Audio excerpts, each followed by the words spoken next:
దేవునికి మహిమ కలుగును గాక. ఈ దినం దేవుని వాక్యం, ఇదిగో నేను నా దూత నీకు ముందుగా పంపుచున్నాను. గమనించినట్లయితే కనుక దేవుడు తన దూతను ముందుగా పంపుతున్నాడంట. ఎందుకు మనకు ముందుగా పంపించేదనంటే, మనం వెళ్ళబోయే మార్గం అంతటిని కూడా సరళపరచడానికి, మనం వెళ్ళే కార్యం అంతటిని కూడా సమాధానకరముగా, క్రమముగాను, మర్యాదగా చేయడానికి దేవుడు తన దూతను మనకు ముందుగా పంపుచు ఉన్నాడు. గమనించినట్లయితే కనుక యేసు పుట్టక మునిపే బాప్తిస్మిచ్చే యోహాను పుడతాడు.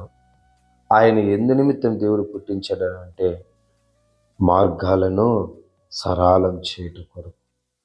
దేవుడు బాప్తిస్మిచ్చే యోహానును ఒక దూతలాగా, మార్గాలను సరళం చేసే ఒక వ్యక్తిలాగా దేవుడు నియమించడం జరిగింది.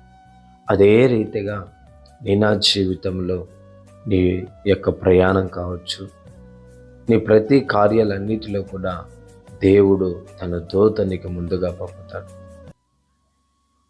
తన దూత నీకు ముందుగా పంపి మెట్టగా ఉన్న కార్యాలన్నింటినీ సరళం చేస్తాడు.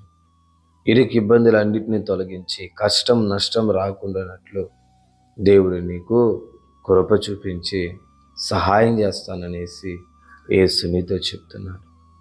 కాబట్టి గమనించండి, నేను వెళ్ళే కార్యాలు ఏమవుతాయో, నేను ప్రయాణించే ప్రయాణం ఎలాగ ఉండబోతుందో, నా స్థితి నా పరిస్థితి ఎలాగ ఉండబోతుందని చెప్పేసి నువ్వు భయపడుతున్నావేమో.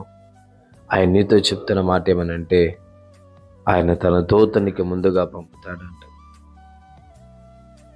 చూడండి, షడ్రేక్ మేషక్ అబేద్నెగోలను మండుచున్న అగ్నిగుండంలో పడవేసినప్పుడు దేవుడు తన దూతను పంపి వారిని కాపాడాడు.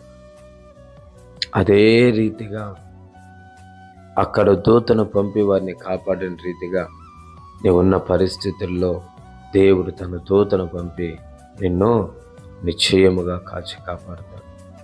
దేవుడు తన దూతను పంపి నేను నిశ్చయంగా సంరక్షిస్తాడు. షడ్రేక్ మేషక్ అబేద్నెగోలను కాచి కాపాడిన దేవుడు నిన్ను కూడా నిశ్చయంగా కాచి కాపాడతాడు.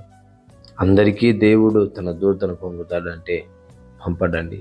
ఎందుకనంటే ఎవరైతే ఆయనకి ఇష్టకరంగా జీవిస్తుంటారో, ఎవరైతే ఆయనకు ప్రీతికరంగా నడుచుకుంటారో వారికి మాత్రమే ఆయన తన దూతను పంపుతాడు.